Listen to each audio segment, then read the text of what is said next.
And now we get some comedy relief that works. Right here you have a pretty quirky fish who says some humorous lines.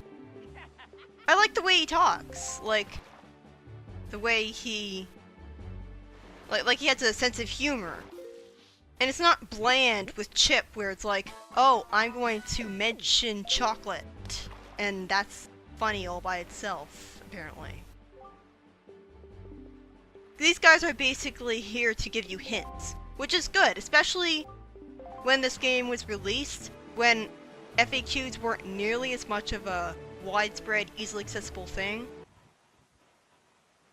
And even people don't always want to play games with a guide on hand, ruining and spoiling everything. Like, some people want to play the game normally, and so it's good to have these hints in the game itself. This is basically what I'm going to be doing in the Triforce quest. It'll be mostly off-screen. Well, not off-screen, but in the actual extra parts. There, I'm going to show me feeding bait to the fish. But for the most part, I'm not going to. This is a submarine that I'm actually going to show off in the main playthrough, and that's because it contains an empty bottle. Which is really convenient. I'm not sure how you're supposed to know that it's there, though. A lot of people will probably just go straight to the next dungeon. How are they supposed to know that there's a bottle chest that's going to show up here? And you know what the really annoying thing is? It's in a chest that's brown. And so it makes you think that it's a chest that doesn't matter. You're expecting to get a joy pendant, and then all of a sudden, ooh, bottle. I think something as important as an inventory item should be in a red chest. Or at least a dark gray one. They don't even play the proper music for it.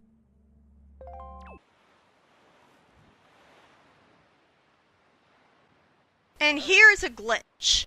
It's not actually supposed to play the Forest Haven music at night, but because of this cutscene, it does.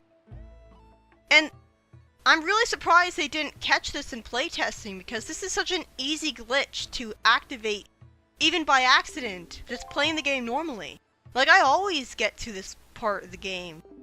I always get to the Forest Haven at night. Not that I'm complaining. I like the music. I like hearing it even at night. I like bagpipes are a very underrated instrument in my opinion. It's if the melody isn't good enough. Oh yeah, that's something you can do. You can actually attack the boat. Doesn't really do anything though. But it's a nice touch that they actually bothered to have him react to it and there's a red flash and stuff. These things you should probably get a lot of, because if you have enough of them, then you can get a free blue potion.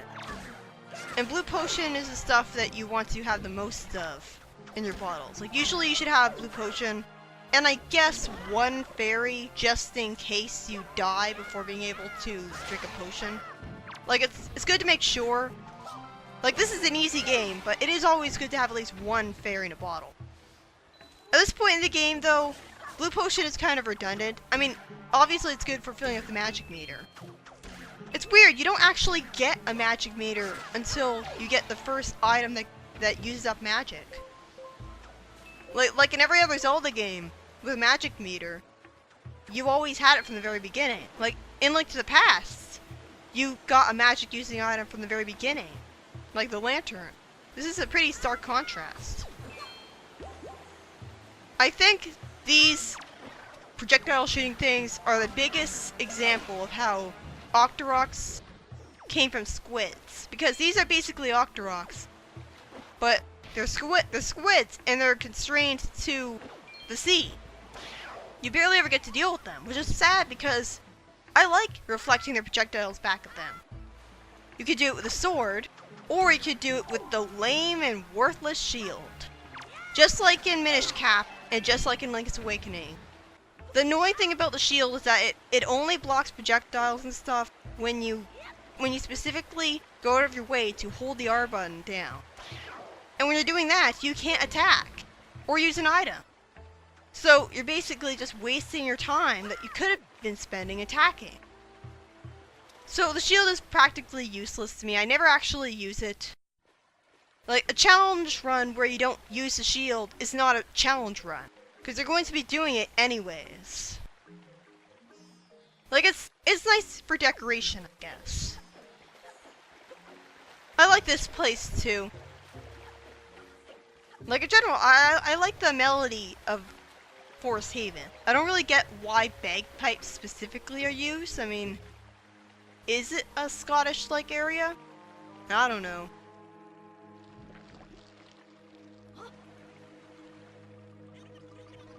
So, why did these guys... I mean, it is the guardian of the forest.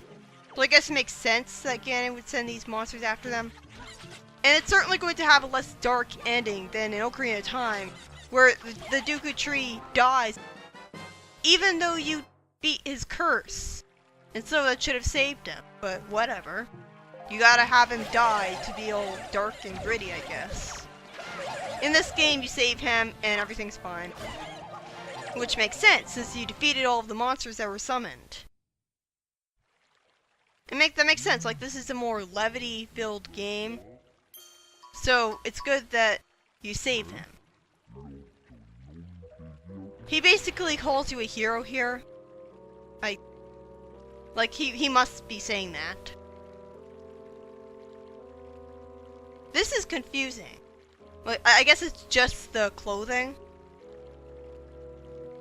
Because Link is not supposed to be the reincarnation of the Hero of Time. Like, the Hero of Time actually appears to you in Twilight Princess as the guy who teaches you new sword attacks. So he can't be in Wind Waker Link. Like, he couldn't have reincarnated at all. Like, unless... I'm thinking cross timelines, like, it's confusing. Like, does Wind Waker happen at the same time as Twilight Princess, but in a different dimension? If so, then there's no way that Link has the Hero Time soul here. Unless souls, like, duplicate themselves so that there's 3 of each soul across the 3 timelines. God, I don't know. I just wish that they just kept to one timeline. But I guess with the games contradicting each other, I mean, there's no reason Wind Waker couldn't just be at the very end of the timeline, because it has Hyrule underwater. Like, would it really have been that hard to just have all the games be in chronological order of release? Like, I don't know, like, that's what I used to think. That's why I used to believe, and then they confirmed that the split timeline theory was indeed true. I like this. I really like the charm and the music that plays here. This is one of my favorite cutscenes in the game. And coming up is a really funny line. And very, very memorable line at that. It's, like, I'll point it out when it happens. Hallowed Island. That's a pretty big word for a game like this. It's like how they say, "What's this you're doing?" in Link to the Past, and I was confused and asked my parents what it meant. I love that line! That is really funny. And very memorable, too. Like, of course people can't fly through the air. I really don't like this... like, this space. I don't know. It looks like he's doing something else. Really? It's so annoying that I have to... like, the journey to get the Dooku Leaf is really tedious. It would have been so much more convenient if he could have just spawned it right here! Like, right here! Why can't you just do that? Like, really? But no. Basically, you get into these plants, and they always fill up some of your magic meter after they spew out for some reason, which is convenient. And you're only in there for a limited amount of time. And it makes it obvious that it's obvious when they're going to spew you out, because they move faster and faster. God, this is so annoying. It always has you facing the wrong direction, and then you have to stop and turn around. And then you have to slowly start swinging until you finally start swinging far enough. Like, that is one thing I'll give the HD version over this, that they fixed that. Still can't forgive the overuse of the bloom effect, though. I think the game looked perfect just the way it did, and they realized that for Twilight Princess, even though I think this game looks much better than Twilight Princess, because it goes for a more cartoony, GameCube-fitting art style, while Twilight Princess tries to be more realistic looking. And the HD version of Twilight Princess doesn't at all try to improve the way the models look or anything. So it's even more lazy than this game. But yeah, this is a pretty cool item. You're going to really miss it in later games. I think Breath of the Wild basically brought it back with the parachute, the parasailing, where you can actually jump up from a really high height and then parasail a really long distance. And there's no magic meter, so you can basically do it for as long as you want. Like that's some, I guess the magic you're consuming is what's keeping the leaf the shape it is so that it can let you parasail with it. Personally, I don't see why you can't just use the sail to parasail. I mean, it's got the name sail in it. And like it's got the perfect shape for it and everything. Hell, it would make a better sail than the Dooku leaf, wouldn't it? Because a leaf is just a leaf. It's so, I don't know. But yeah, that was a pretty annoying section because you have to be so precise with the direction that you're facing. And if you don't do it exactly right, then you'll fall all the way back down, and you'll have to repeat stuff you did, and take a long time getting back to where you were. I remember being pretty annoyed with it when I played as a kid. And it's also pretty annoying here. Like, it's a really, really good thing that if you fall into the water, it's a bottomless pit, and you respawn at the door that you just exited out of. Because it would really suck if you fell into the water, and then you had to not only go back into the Forest Haven area, but also redo the stupid purple plant thing again, just to get back here. It stops being a bottomless pit after you beat the dungeon, which is disappointing. Because, like, what if you want to, if you want to get back into this dungeon because you missed some items, then you're going to have to do this again, but without the bottomless pit there as a failsafe. And it just sucks waiting for the tornado to slowly move in the way. Like, it has to be in a certain position for you to take advantage of it. And you always incorrectly judge. Like, it's easy to incorrectly judge. And then you end up falling because you jumped too early. And then by the time that you get to the area where the tornado is, it's already too late. Plus you have to change the direction of the wind multiple times.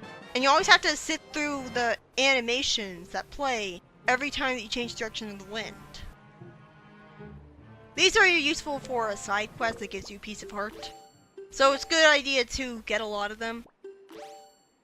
It makes sense that these guys give you golden feathers, since they had golden feathers above their heads and all. Like, in general, the monsters have the spoils on their models, so it makes sense that you get them from them. So I'll be doing this dungeon next part. See you then.